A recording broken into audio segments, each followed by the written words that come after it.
দাদা ঘন্টাটা বাজান। দিদি আপনি এদিকে আসুন না। Kolkata tram, long life Kolkata tram.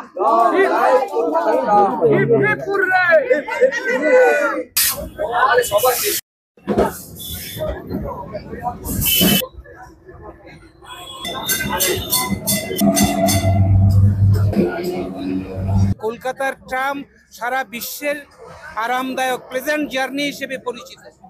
বৃদ্ধ সিনিয়র সিটিজেনদের পক্ষে ট্রাম অত্যন্ত উপযুক্ত। ট্রাম রাস্তা থেকে চলে যাচ্ছে।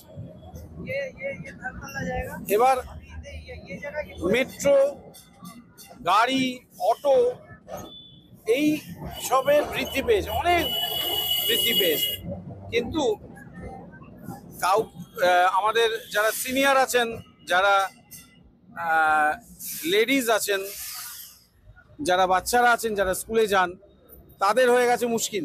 তারা তো আর ওলা, উবের বা গাড়িতে করে তারা যেতে পারবে না। তখন তাদের ট্রামের খুবই প্রয়োজন। সকাল থেকে রাত অবধি আমরা জনসাধারণ বাস বা মেট্রো সবসময় পাই না, আর মেট্রো সব জায়গায় যায়ও না। সেই মেট্রোর ফিডার সার্ভিসের জন্য ট্রাম থাকুক কলকাতায়।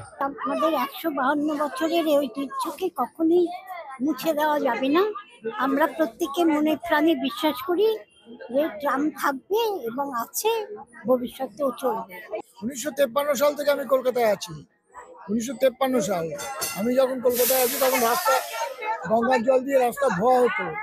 এত প্যাসেঞ্জার, এত ভিড় ছিল না, এবং ট্রাম ছিল সবচেয়ে ভদ্র যানবাহন। তো ট্রামটা হচ্ছে বাঙালির কাছে এত একটা ইমোশনের ব্যাপার।